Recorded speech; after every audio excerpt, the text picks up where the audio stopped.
Bienvenidos al episodio número 21 de Bendito After School, este podcast en el que Gonzalo Ortega y yo, Catalina Restrepo, hablamos sobre diferentes aspectos que tienen que ver con el medio profesional del arte contemporáneo y pues desde nuestras experiencias, ¿no? Gonzalo como desde la curaduría, ¿no? Y de llevar, digamos, como espacios e instituciones de diferentes calibres, digamos, y yo desde la parte de autogestiva, independiente, y desde la parte del mercado también, y luego desde la editorial, y bueno, desde muchos ángulos ahí. Pero bueno, entonces este episodio es un episodio muy especial porque últimamente hemos estado hablando mucho de cómo hacer que las cosas sean posibles, ¿no? Entonces hay una cosa que yo siempre he dicho que es como, pues para hacer los proyectos hay que tener o mucha plata o muchos amigos, ¿no? Y estos amigos se hacen pues a través de redes de colaboración, ¿no? Entonces vamos a hablar un poco sobre las prácticas, digamos, como de colaboración, los colectivos, la creación de comunidades, las economías colaborativas, ¿no? Diferentes cosas. Entonces, no sé, igual si quieres tú. Sí, ahora mientras... Hola a todos, pero bueno, ahora mientras Cata hacía la introducción, me estaba yo acordando de una cosa que repetía yo mucho hacia afuera, pero que seguramente era algo que necesitaba decirme constantemente cuando nos fuimos de la Ciudad de México, y es que en esta época, ya con la existencia del Internet, ya no era necesaria del todo que la gente se congregara en un mismo lugar, en una misma ciudad, porque Internet como que rompía todas esas barreras. Y yo me recuerdo a mí mismo hace ya pues, unos 10 años diciéndole a muchos artistas que no importaba si vivían en el último rincón de la ciudad, del país, ¿no? De México, por ejemplo, que vivieran en Baja California Sur, donde pues es bellísimo y lo que sea, pero hay muy poca población, ¿no? Pero si tenían conexión a internet, pues ya estaba. Y lo que ha pasado, y lo digo con muchísimo, también con mucho respeto, yo creo que era lo que me tenía que decir a mí mismo, ¿no? Porque yo, al haber nacido, crecido e iniciado mi carrera profesional en la Ciudad de México, pues evidentemente estuve en un lugar con mucho movimiento cultural. Y luego también cuando me fui a estudiar la maestría, pues en Berlín, entonces, ¿no? Berlín, pues imagínense, nada más y ahorita pues una de las ciudades con mayor movimiento de proyectos artísticos en el mundo. Y lo que pienso es que cuando vivimos en Monterrey, evidentemente estuvimos muy conectados, pero como que faltaba, o sea, y Monterrey, cuidado, Monterrey tiene una escena valiosísima de artes, artistas muy, muy importantes, artistas que no necesariamente, al menos cuando nosotros llegamos a Monterrey, que no necesariamente se comunicaban y se conocían entre sí. Luego eran estas cosas que organizabas tú, que de repente tú y yo conocíamos a uno y a otro, y entre ellos no, que vivían en la misma ciudad, ¿no? Entonces, sí, me explico, es a lo que voy. Internet sí facilita la creación de comunidades y facilita enormemente la comunicación, pero otra cosa es vivir en el momento, en el lugar donde están pasando las cosas, ¿no? Sí, es que, digamos, toda esta conversación que hemos tenido, pues obviamente nos llevó a pensar en Monterrey, ¿no? Pero antes de Monterrey, les cuento un poquito, yo tenía un proyecto cuando salí de la universidad que se llamaba Living Art Room. No necesariamente era un colectivo, ¿no? Pero bueno, una época que antes de las redes sociales, entonces, y también que los artistas no tenían como su portafolio o pues su página web, ¿no? Eso era una tecnología más como para las empresas y eso. Entonces yo hice una página web que tenía portafolios de los artistas, pero no portafolios como tipo Behance, ¿no? Que no sube las fotos y listo y se arma, sino que yo me sentaba con ellos y así, y yo les ayudaba a hacer el statement y tal. Y entonces todos quedaban en una misma plataforma. Y con esa plataforma yo iba y los promovía con los curadores, con las galerías, con todo esto. Entonces, o sea, esto fue de una manera, nació de una manera intuitiva, digamos que no fue algo que yo calculé así previamente, pero pues empezó como una idea de, bueno, yo también pues estoy saliendo de artes y no sé cómo llegar a las galerías, no sé cómo llegar como ponerle el precio a mis cosas, ¿no? Como todo este tipo de dudas que pues muchos tienen al salir de la carrera. Y entonces, al hacer esto, pues mi idea, o sea, o mi instinto era como en grupo es más fácil, ¿no? Si yo logro con la galería hacer un convenio donde, miren, yo les comparto la información de sus invitaciones a mi base de datos, que es compartida además de todas las bases de datos de todos los artistas que se iban sumando, con el solo compromiso que miren los portafolios a ver qué pasa, ¿no? Y entonces, pues así surgieron muchas cosas y se les abrieron muchísimas puertas a muchos de los artistas que estaban ahí, lograron hacer conexiones muy chéveres. Ahí también, digamos, por ejemplo, luego ya llegaron las redes sociales y entonces ya pasaron cosas que igual ni siquiera eran personas que yo iba a presentar en los portafolios, sino que lo veían a través de la página y empezaban a conectar. Y luego también otra cosa que yo hacía es, por ejemplo, una vez, ¿te acuerdas que hacíamos como unos documentales? Yo estaba enamorada de Art21, sigo enamorada. Entonces yo tenía esta idea de, pues bueno, hacer documentales pues es una vaina muy cara. Entonces lo que hacía era que los ponía de acuerdo, ¿no? ¿Quiénes quieren hacerse su documental? Listo, va. Entonces uno presta el estudio, el otro es el gaffer un día, el otro hace el que no tiene ni idea de nada audiovisual, pues ese es de los sándwiches para el día de la producción. Y entonces todos fueron, pues creo que alcanzamos a hacer como 5 o 6, no me acuerdo, pero se hicieron unos documentales muy chéveres. Entonces esa era la idea, la forma de empezar a tener las cosas que queríamos y que sabíamos que nos iban a servir, pero pues sin recursos, ¿no? Estoy pensando la manera en la que operaste tú con tu proyecto de Living Art Room, pues creo yo que fue muy eficiente porque empezaste a contactar en una época muy temprana. Obviamente, digo aquí, pues, te echo el piropazo, pero porque siempre has tenido buen ojo, ¿no? Yo me acuerdo, yo trabajando en el Bucarroma, ¿no? Y Cata y yo ahí medio saliendo, ¿no? Estamos saliendo ya hace 15, no sé cuántos años. Y que un día me dijo, a ver, vamos a ver esta exposición de alumnos de la Esmeralda.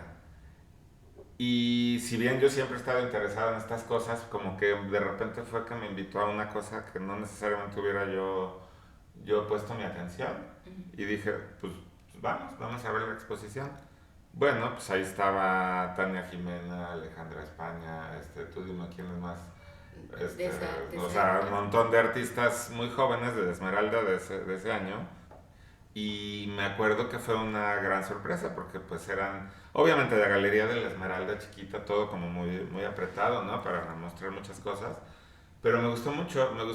Y lo que quiero decir con esto es que Cata ha operado un poco desde esta idea del catalizador, hasta yo de broma te lo decía, estaba pensando, ¿no? Sí, el nombre. Que se llamara catalizador su proyecto, porque hacía que muchas cosas como que ocurrieran al mismo tiempo, generaba sinergia, y empezó a vincular a estos artistas que estaban en aquel entonces en la Ciudad de México, iniciando sus carreras, con otros tantos ya de inicio o medianas carreras de Colombia. Y también con conexiones que había hecho por diversos lugares. Y entonces hizo este cúmulo de artistas, ¿no? Que no hubieran hecho más que tal vez conocerse, porque eso sí, en una ciudad tan activa y tan dinámica como en Ciudad de México, pues todo el mundo se conoce, ¿no? Pero el hecho de que te hayas puesto a organizar estos documentales, pequeños, cortitos, de visitas a estudios, así. Entonces, ¿qué es? A ver, ahí va, como de fondo, ¿no? Ya como más introspectivo, más filosófico. ¿Qué es lo que realmente genera una comunidad? Y vuelvo a mi comentario del inicio. Una comunidad que se comunica por internet. Una comunidad que se encuentra en los cócteles de inauguración de todas las cosas que ocurren aquí, en Monterrey, o en Bogotá, donde sea. O es más un compromiso colectivo entre un grupo, como un tema más de autogestión, de autopromoción, ¿no? Colectivo. Entonces, sí, porque es que, digamos, por ejemplo, el Living Art no era realmente como un colectivo, pero sí, digamos, o sea, en el sentido que se reunían los artistas y trabajaban juntos. Ahora, de ahí salieron colectivos, ¿no? Como Arma Blanca, que eran Floria y Jorge Carrera, y bueno, digamos, por ejemplo, ya de artistas que se conocieron a través de la página, ¿no? Y en estas reuniones que yo hacía en la casa de repente y tal, pues se conocían y luego ya decidían hacer, digamos, como proyectos aparte.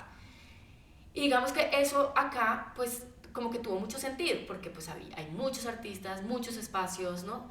Y tal. Cuando yo llegué a Monterrey, que era un poquito, digamos, como lo que iba, que eso como que me sirvió, o sea, haber, digamos, como germinado estas redes de colaboración en Living Art Room me permitió a mí hacer un montón de cosas con pura ayuda y puros amigos, ¿sí me entiendes? Porque pues obviamente yo también, pues ayudaba mucho, ¿no? Y pues de alguna forma, pues no sé, me ganaba el cariño, la confianza, no sé, pero todos me seguían la cuerda y pues me siguen siguiendo la cuerda muchos y pues eso fue, digamos, muy bonito. Entonces cuando yo llegué a Monterrey, pues tú estabas en el marco y hablando con Cristian Boltanski, con Tomás Arellano, con unos artistas increíbles, pero cuando yo llegué, que además llegué con la bebé chiquita y todo, pues era difícil como conectar toda la escena, porque además estaban pasando por una etapa de miedo, pues que les había dejado como una ola de violencia muy muy fuerte, que les había dado muy duro. Entonces muchos se habían ido, otros estaban así como medio pues desperdigados, ¿no? Como... Y entonces ahí empezamos a hacer lo de los cursos, y lo de los cursos pues sí, pues en cada curso se empezaban a conocer y a hacer amigos y ese tipo de cosas, que eso estaba muy bien, ¿no? Que era en la sala de la casa también, entonces eso pues también ayudaba a que fuera, digamos, como más orgánicas esas relaciones, ¿no? Como que no fueran tan frías. Pero no fue sino hasta que empezamos a hacer lo de los Artist Talks, ¿no? Los Presto Mi Casa, que era básicamente alguien que había tomado un curso de algo, prestaba su casa, presentaba su trabajo, invitábamos a otros 2 o 3 y yo invitaba a todos los demás que habían tomado todos los otros cursos en cualquier momento, más unos galeristas y unos curadores y tal, como para que conocieran. De esas reuniones, mucha gente, y fíjense, o sea, los invito a que piensen esto, o sea, muchas veces uno tiene un amigo del alma que no sabe que es artista, pero, o curador o investigador, pero uno realmente no sabe bien qué es lo que hace. Entonces, estas reuniones hacían que como que ya le pusieran cara a los proyectos, ¿no? Y después se venían, ¿no? Y, oye, pero yo estoy haciendo esto, ay, no, pues yo te ayudo y tal. Y surgieron un montón de proyectos súper chéveres, que eso empezó así como a reventar, ¿no? Yo me acuerdo, y es que, a ver, lo que también estoy pensando ahora es que hacer este sentido de comunidad, pues toma tiempo. De los no sé cuántos Presto Mi Casa que habrás hecho en Monterrey, la primera vez creo que contamos 7 personas en el público, ¿no? Sí. Y creo que, pues fue un poquito desmotivante decir, pues que habíamos hecho toda la difusión, todo el rollo. Y a la siguiente vez, pues 10, y a la siguiente vez, pues 12, tarara. Y al final yo me acuerdo que en uno de los que hicimos, en un estudio, ¿no? Que estaba por la Huasteca, Potosina. Sí, muy, muy bonito. Allí, bueno, Paula Cortázar, ¿no? El estudio de Paula Cortázar, que tenía en colaboración con otros 3 artistas.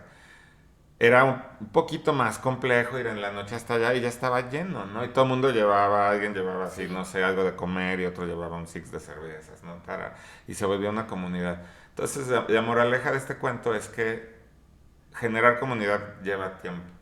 Ahora, entender lo que ha pasado en una ciudad con un cúmulo de producción y donde hay una enormísima cantidad de artistas como Ciudad de México, y que se conozcan, y todo este medio pues lleva décadas, me explico, es una cosa compleja. Y yo creo que esto genera una comunidad además, ¿no? Como una escena del arte mucho más amable, ¿no? Porque pues obviamente sabemos, pues supongo que en todos los campos profesionales siempre hay esta cosa como medio tóxica y de roscas y, ¿no? Un poquito como, pues sí, o sea, sabemos que hay como cotitos de poder y que a veces la gente es celosa y no comparte su contacto y ese tipo de vainas.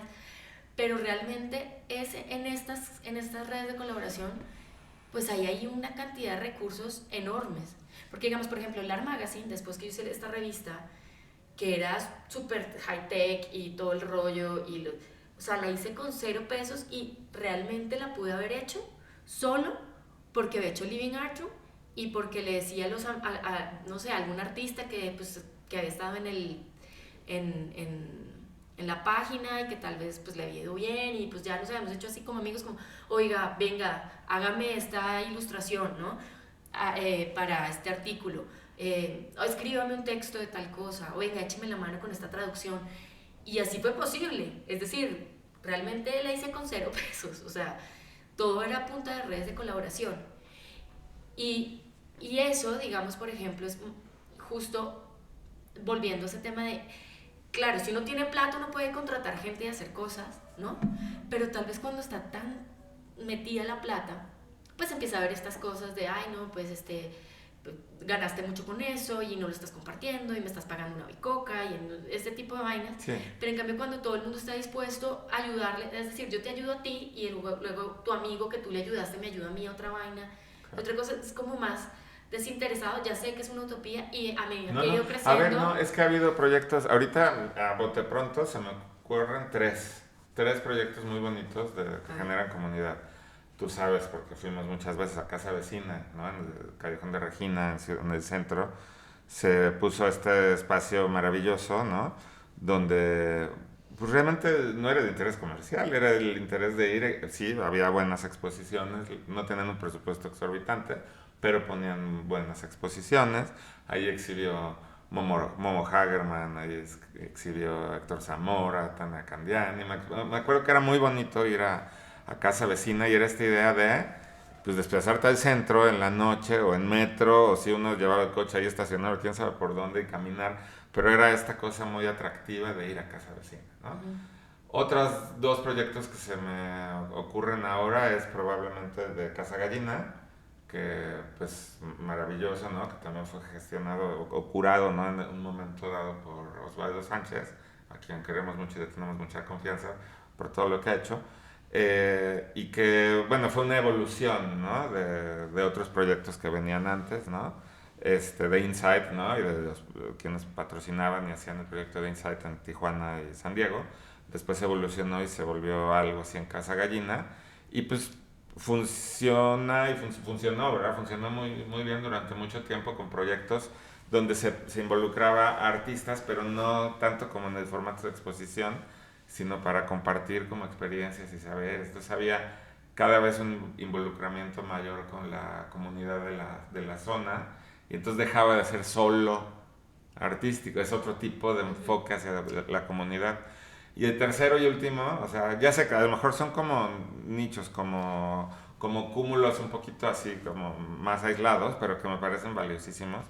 El que ya todo el mundo conoce, ¿no? Obrera Centro y la Errateca, ¿no? Y si De no Mauro Giaconi y Marcos Castro, que es parecido, o sea, generan comunidad. Los artistas pues rentan este espacio donde tienen sus estudios, Mauro y Marcos, pero en la planta baja hacen exposiciones, fiestas, cocinan, hacen performance, una conferencia, presentan un libro. No, ¿me pues explico? la Errateca, o sea, La Errateca es una maravilla. Alguien da una herramienta y tiene acceso a todas las demás, ¿no? Sí, y como entonces, pagar su membresía a una biblioteca. Sí, uno deja ahí su martillo y luego ya pues si necesita un taladro y se lo presta. Es brillante, me explico. Ese tipo de enfoques, así de eficientes, deben venir desde el arte.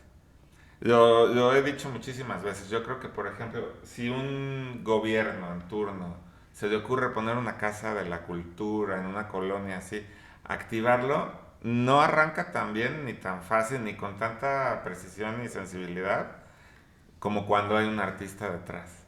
Porque los artistas como que conectan más rápido, entienden mucho más a fondo, se ganan la confianza de la gente. Obviamente no traen ningún sello ni de partido ni de política alguna, ¿no? Y entonces es súper bonito, ¿no? Entonces, aquí estamos hablando como nada más de qué es esto de generar comunidad, pero con estos tres ejemplos que acabo de mencionar, yo creo que son, a ver. Uno que yo, digamos, por ejemplo, en varios cursos que he dado siempre pongo como ejemplo absoluto, porque lo que les digo, o sea, en el arte no todo es plata, ¿no? Bueno, en la vida. Sí. Pero, digamos, por ejemplo, yo me acuerdo, una de las artistas justamente que estaba en Living Artroom, Diana María González, ella tenía un proyecto con unos, pues como con un colectivo que tenía, que se llamaba Rotatorio. Entonces lo que hacían es que cada uno daba plata, o sea, hacían como una especie de vaca o tanda, ¿no? ¿A qué le dicen tanda? Cada mes todos tenían que dar una plata y cada mes un artista cogía toda la plata para hacer su proyecto, y además vendían, digamos, como unas membresías aparte a coleccionistas que pagaban una plata y a final de año les entregaban una cajita con las 12 piezas hechas en el proyecto de cada mes, ¿no? Eso me parece genial, porque pues sobre todo además cuando los gobiernos cada vez como que pues el tema del presupuesto para la cultura cada vez es más precario, se lo gastan en bobadas más grandes, ¿no? Pues esta idea de tomar, o sea, de, no, pues quiero hacer algo, a huevo, lo hago, o sea, y no hay mejor forma de hacerlo que en grupo. Hay, por ejemplo, en la historia varios casos de, por ejemplo, en momentos de crisis, uno no sale nadando solito, o sea, es a punta pues sí, del hacer redes. Cuando se acaba la guerra, la Segunda Guerra Mundial, pues obviamente Alemania había sido pues como un foco así del arte, ¿no? Con Londres y con París, ¿no?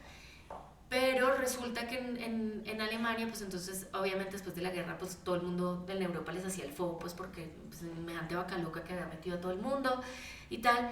Y entonces, digamos, como que esa parte del arte, pues los dealers alemanes, pues estaban, pues jodidos, ¿no? Básicamente, pues no tenían, pues clientes. Entonces, ¿qué hicieron? Se juntaron 16 art dealers, ¿no? Hicieron su asociación. Se empezaron a dar cuenta que la feria de antigüedades, porque obviamente imagínense las antigüedades que había en ese momento, o sea, sí todavía, pero en ese momento, después de la guerra, pues estaba este mercado, digamos, como de antigüedades, pues estaba funcionando súper bien, pues entonces decidieron hacer la primera feria de arte, ¿no? En Colonia. Y funcionó súper bien. Obviamente, pues a estas élites, ¿no? Digamos a los parisinos y a los londinenses pues les pareció bajísimo, ¿no? Pues como poner el arte como un mercado de pulgas, ¿no? Pero dio acceso a obras de arte chéveres a gente que tenía, pues que de pronto no tenía pues una familia, o sea, generaciones de fortuna, ¿no? Pero sí tenían pues sí tenían plata, pues después de la guerra pues salieron muchos negocios que les fue muy bien, entonces eran nuevos mercados, nuevas personas y pues funcionó, entonces eso funcionó. Digamos, por ejemplo, también acá después del 80, ¿no? Sí, bueno, para nadie es un secreto que después de momentos así, con algo terrible que puede ser una catástrofe natural, como después del terremoto en Ciudad de México, ¿no? Empezaron a ocurrir un montón de cosas. De hecho, bueno, la cultura mexicana siempre, ¿no? Con todo este discurso postcolonial, ¿no? Del choque eterno, ¿no? Entre dos culturas también propicia esto, pero bien, como bien lo comentas, inmediatamente después de situaciones complejas y dramáticas y traumáticas también, pues ocurren estas cosas, ¿no? Entonces, por ejemplo, vuelvo a Berlín, pero vuelvo a Berlín en 1989, después de que se cae el muro, y entonces lo que pasa ahí pues, es un boom, ¿no? Durante 20, 30 años Berlín se volvió el epicentro de montones de cosas increíbles. Me cuesta trabajo decir que era la ciudad con mayor movimiento de cosas interesantes, pero creo que sí. O sea, realmente Berlín fue muy importante. Ahora tal vez amerita estudiar el caso a fondo. Sigue siendo una ciudad espectacular y brutal con montones de estudios y galerías y museos y así. Pero inmediatamente después, en los 90 y en los 2000, Berlín era una locura, ¿no? Y yo pienso, pues es decir, me atrevería a decir que tiene mucho que ver con los Artist Run Spaces, que son estos espacios dirigidos pues por artistas, ¿no? Sí. Que están, o sea, sí, no, su objetivo no es para nada vender, aunque si se vende pues chévere, ¿no? Pero le da, digamos, como estos espacios a los artistas, que no es en el museo, ¿no? O ya en la institución grande donde ya tienen que estar las piezas terminadas, sino que pues es justamente estos lugares donde se puede experimentar, ¿no? Es justamente la razón de ser de los espacios autogestionados por artistas. Tiene que ver con un crecimiento, pienso yo, muy saludable de una escena, ¿no? Y en este sentido también, entre comillas, de una gran comunidad, ¿no? En una ciudad. Yo pienso que cuando una ciudad o un país tiene una red de museos sólida, una red de galerías sólida y como contrapuntos numerosos también en diferentes tipos de espacios autogestionados, es cuando realmente se puede hablar de una escena saludable, ¿no? ¿Por qué digo esto? A ver, Un espacio autogestionado es aquel lugar en el que exhiben y se organizan un grupo de artistas para mostrar sus trabajos, así, tal cual. Es seguir en el modelo de exposición, performance, coloquio, feria de publicaciones. Hay muchas cosas que pueden ocurrir en los Artist Run Spaces, ¿no? Pero uno pudiera decir, a ver, los que exhiben ahí son los que se quedaron fuera del mercado, de la red de galerías, y se quedaron fuera de la legitimación cultural, o sea, fuera de la red de museos. Definitivamente hay un riesgo de que haya algunos artistas que no fueron considerados por X o Y circunstancias, no fueron considerados lo suficientemente buenos, entonces se organizan y hacen sus espacios. Claro que sí, por alguna razón no termina resonando tanto. Bueno, Cuando son, no, espera, ahí voy. Los buenos, cuando son artistas que solamente quieren sentirse independientes, no nada más dependientes de las galerías y de los museos, sino que quieren seguir conservando en cierto modo su autonomía y gestionan este tipo de lugares, salen unas cosas potentísimas, ¿no? Y pues para el caso aquí de la panadería en México, ahí les va, nada más, ¿no? Es que eso es lo que yo Entonces, pienso. sí. Los espacios alternativos, ¿no? E independientes, pues son, digamos, como este laboratorio donde se experimenta y donde realmente salen cosas totalmente nuevas y que todavía no se han institucionalizado. Pero entonces creo que, de hecho creo que no me acuerdo si fue en un curso o en otro episodio, pero decía que primero, o sea, como que acá, digamos, como que los jóvenes estaban cocinando y mientras tanto aquí arriba estaban, digamos, los que ya estaban institucionalizados, ¿no? Luego estos crecen, se institucionalizan y luego otra vez, o sea, es como una lámpara de lava, ¿no? Y eso es, digamos, también otro punto importante, y si otra vez yo yéndome como por la parte fría y de mercado, pero, o sea, es decir, hay una cosa interesante en cuanto al precio de las obras cuando son artistas que además están en un colectivo, porque en el arte todo va haciendo su currículum, el coleccionista va haciendo un currículum, la galería va haciendo un currículum, el artista va haciendo un currículum y tal, pero si el artista además hace parte de un colectivo, pues entonces también si el colectivo tiene, es decir, Damien Hirst vale por ser Damien Hirst, pero también por ser un Young British Artist, ¿no? O sea, total. Y entonces pues ahí también jala. Ahora, por ejemplo, muchos artistas piensan que la primera movida que tienen que hacer pues como para participar del campo profesional es conseguir galería, y realmente las galerías nunca están viendo a los artistas que les llegan por la recepción, ¿no? O sea, como, ay, venga, aquí les dejo mi portafolio, eso jamás funciona. Los artistas están viendo las que están posicionadas en un sí, espectro como mucho más profesional. Sí, hay otras que sí jóvenes, están buscando. Sí. Inclusive las jóvenes, por eso, pero ellos van buscando a los artistas que le llegan a la recepción, pues realmente no les hace mucho caso. Y entonces, ¿qué hacen? Las galerías están viendo a los museos, a las instituciones, a los artistas que se están legitimando, a las residencias, por ejemplo, ¿no? A quienes se ganaron las becas, los premios, ese tipo de cosas que están legitimando estos artistas, ¿no? Entonces, lo que debería hacer un artista, en vez de estar persiguiendo la galería, es ponérsele enfrente a esos espacios de legitimación. ¿Y dónde se pone uno enfrente? Pues en las residencias, en los espacios alternativos, que además yo pienso que incluso es hasta más fácil. O sea, yo creo que para un artista es mucho más fácil organizarse con 6 amigos que cada uno pague la renta de 2 meses en un lugar, o que se consiguen un lugar prestado, o incluso se van consiguiendo cada vez un lugar y nómada, ¿no? Hacer como una especie de Artist Run Space nómada. Sí. Y hacer sus exposiciones que conseguir una galería. Pero ¿qué pasa? Cuando hacen este tipo de asociaciones o de colectivos o lo que sea, pues entonces el que me compró a mí, que ya no me va a comprar más, pues de pronto le compra a Gonzalo, ¿no? Y lo mismo al revés, ¿no? Y entonces compartimos contactos, ya es más fácil también jalar a los curadores, porque los curadores, por ejemplo, ganarlo en una galería es complicadísimo, porque pues los curadores no van a comprar, pero un espacio alternativo pues de ahí se nutren, entonces tienen que, y entonces al fin tiene mucho más sentido y es mucho más enriquecedor pues generar este tipo de foros, también porque pues obviamente ahí se presta para hacer charlas, artist talks, organizar visitas a estudios, ese tipo de cosas.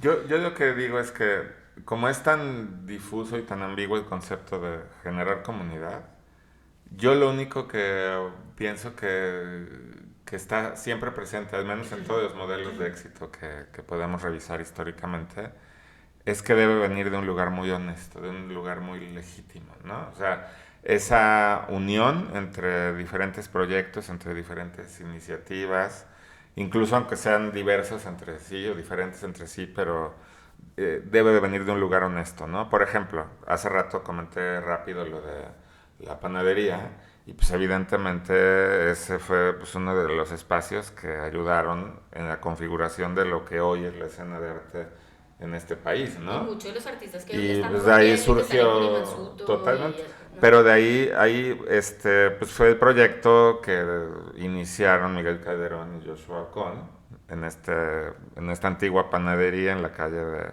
Ámsterdam, en la colonia Condesa, y que muy rápido se volvió un foco de atención, ¿me explico? Porque estaban inmersos en una comunidad que no se sentían representados en los espacios de exposición y que pedían a gritos tener esa independencia. Y era tan fuerte y tan legítimo que eso despegó, pero como cohete a la luna, ¿no? O sea, fue una cosa espectacular. Ahora, comentas Curimansuto, ¿no? Por cierto, este año están festejando 25 años de existencia. En el 99 es cuando deciden dos galeristas, ¿no? José Curi y Mónica Mansuto, generar este proyecto y no tenían un lugar. No tenían un lugar y entonces estaban con sus amigos. Ojo, aquí no es que fuera entre amigos, es que como estaban relacionándose con artistas con muchísimo potencial de la época, pues evidentemente la amistad fue una consecuencia de un trabajo en colaboración. Y pues en esa época se hizo uno de los primeros proyectos de exhibición en el mercado de Medellín, aquí en la Ciudad de México, para los que no están aquí, no se confundan, el mercado de Medellín está en la Ciudad de México, y los artistas exhibieron sus piezas intercaladas en los puestos de fruta y de comida del mercado de Medellín, ¿no? Nada más por decir nombres rápido para que se den una idea de quiénes estaban ahí, pues Gabriel Orozco y Abraham Cruz Villegas, entre otros cuantos, ¿no? Pero vean las grandes ligas a las que han llegado estos dos artistas que menciono, ¿no? Sí. Entonces, es otro proyecto comunitario, ¿sabes?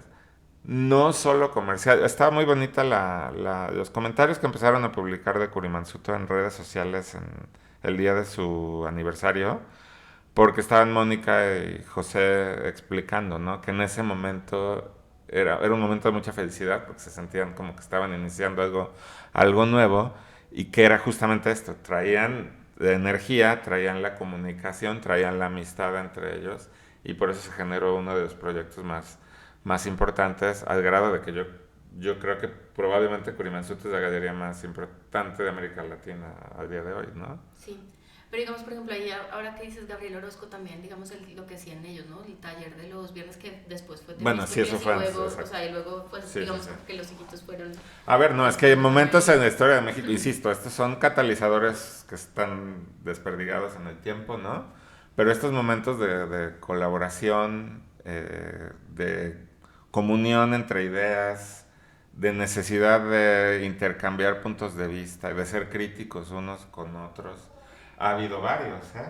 Tú comentas ahorita del taller de los viernes y que cuenta un poquito de eso porque igual mucha gente no sabe qué es. Bueno, es pre-internet, es la era pre-internet cuando los artistas mexicanos ya estaban, pues, con una idea muy clara de producir arte. Estoy hablando de artistas como, otra vez, como Gabriel Orozco, también Abraham Cruz Villegas, pero sí, pero ahí estaban ya Sofía Taboas, Melanie Smith, Pablo Vargas Lugo, Miguel Calderón, o sea, un montón de artistas que estaban ya en esta comunidad de artistas en México, si no pre-internet, muy al inicio de internet. Entonces, viajaban, por ejemplo, Gabriel se iba a exhibir o nada más por alguna situación salía del país y traía revistas y libros, y entonces el taller de los viernes era eso, se reunían en una casa y entonces en la mesa ponían las cosas y entre todos las revisaban y intercambiaban opiniones y así.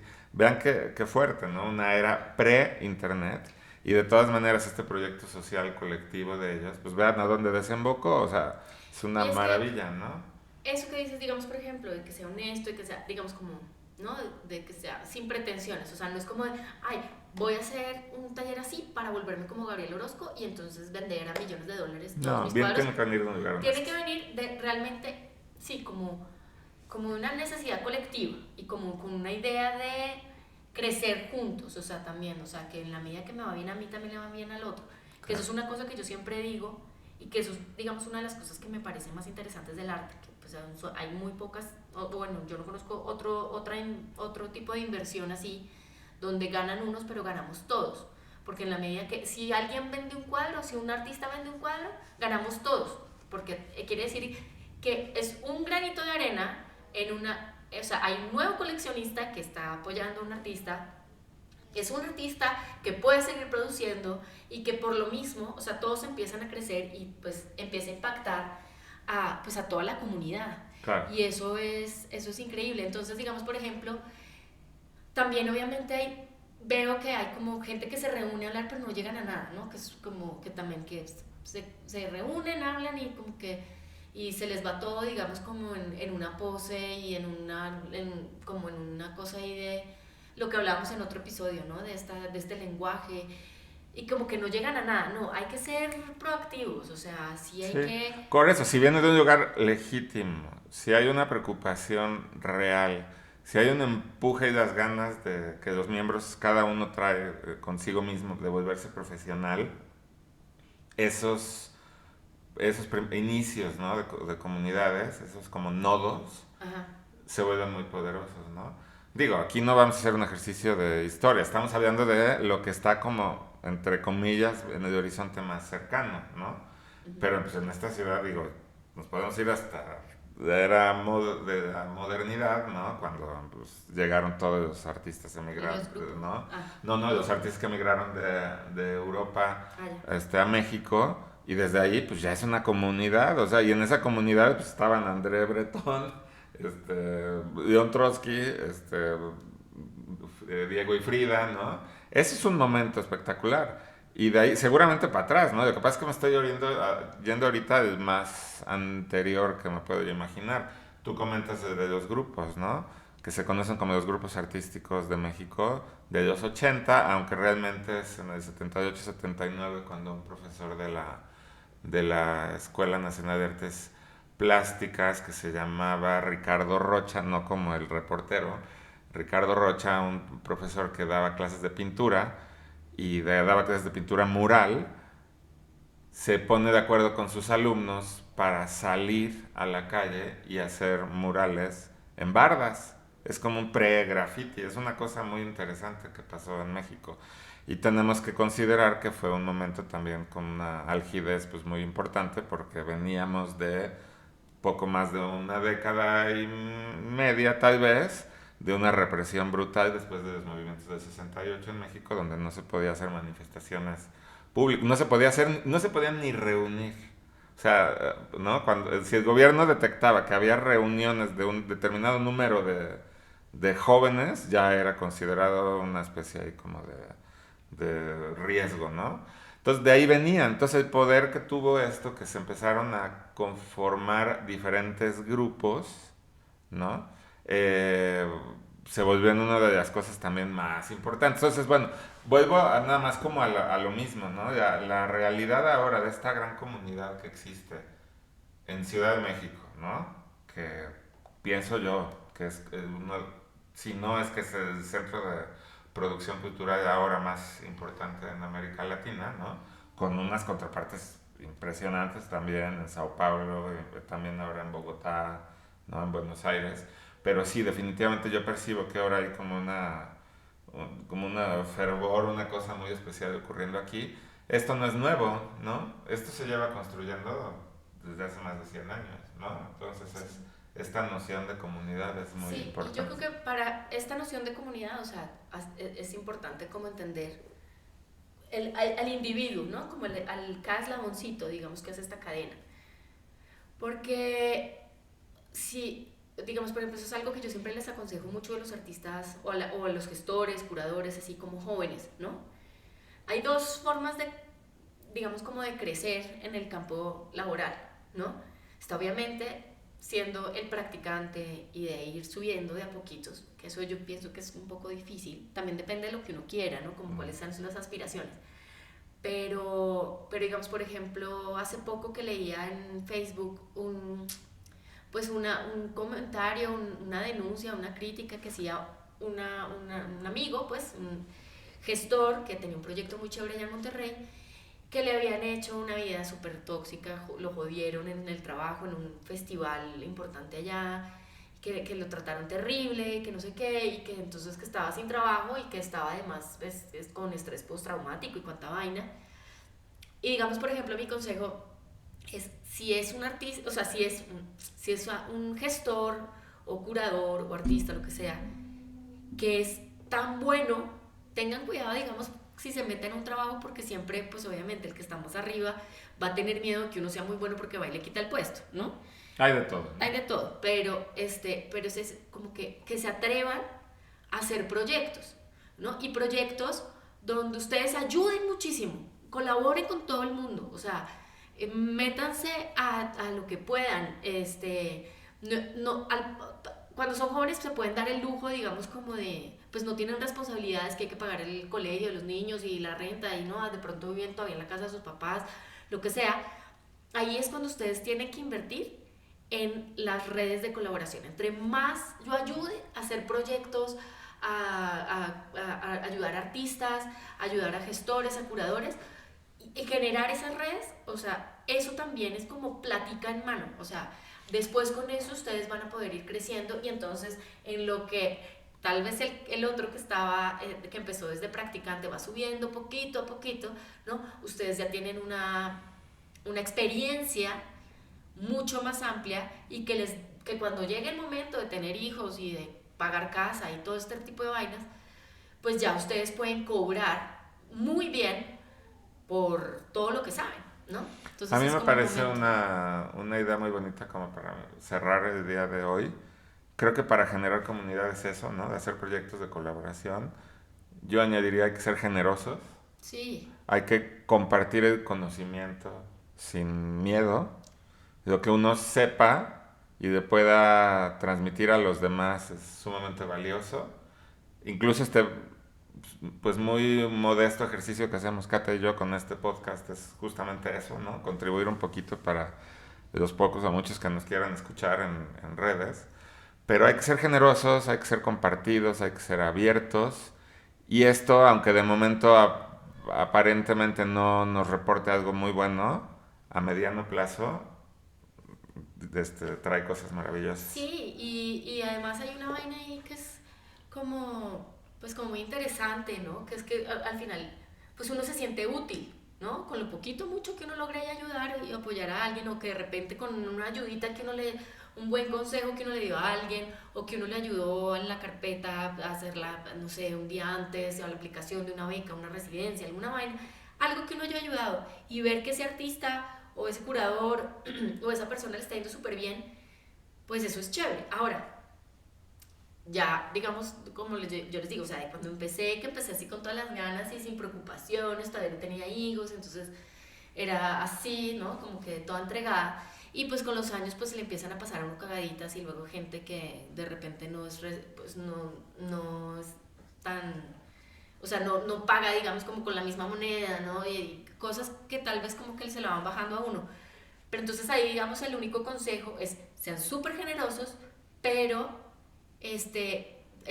sepan y ténganlo pues por ley, que cada uno es responsable de lo que siente. Si el otro la cagó, si el otro no respondió como uno esperaba, si el otro no estuvo a la altura, no importa. Hay más personas no con quienes, no, y hay sí, muchas más personas con quienes. y esos son vainas que uno trae.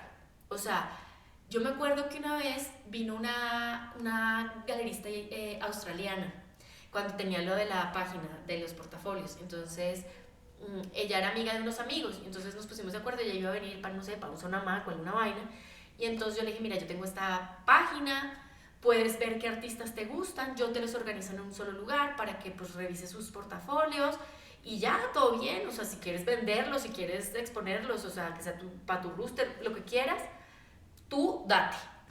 Y la vieja dijo, bueno, sí, chévere, tal.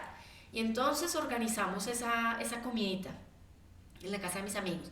Y ella se sentó y vio y no sé qué, y me decía, o sea, estoy impactada. Primero, pues es muy difícil estar en un solo lugar con los artistas tan chéveres, ¿no?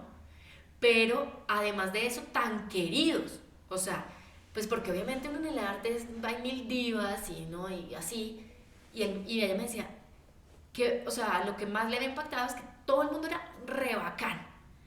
Y entonces, pues eso habla de una cosa pues, que uno va trayendo, ¿no? Era bacán, buenas personas. Sí, bacanes, sí. chido, Panas, sí, sí, el cuate, ¿no? Sí, bueno, a ver, un mensaje ahí como más apuntando hacia la profesionalización.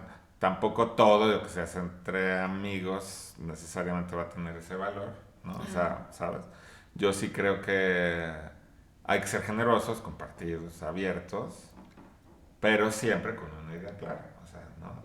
Hacia dónde puede desarrollarse eso que estamos iniciando en colectivo, para no caer en la idea romántica de que todo lo que se haga en colectivo automáticamente vale, no, o sea, sí hay que tener estructura, un poquito de organización. Sí, y ¿no? también entender cuáles, o sea, desde el principio cuáles van a ser las dinámicas, ¿no? Porque también uno ve que hay muchos problemas entre colectivos de, pero esta pieza la hice yo, no, pero esta la hice yo, ¿no? Entonces, entender bien la diferencia entre el colectivo y la colaboración, ¿no? Cuando están haciendo una obra juntos, los dos poniendo seso, ¿no? O uno le está produciendo al otro, entonces, si yo le pago para que me produzca una pieza, pero bueno, yo creo que eso igual podría ser para otro episodio. Díganos ustedes qué piensan.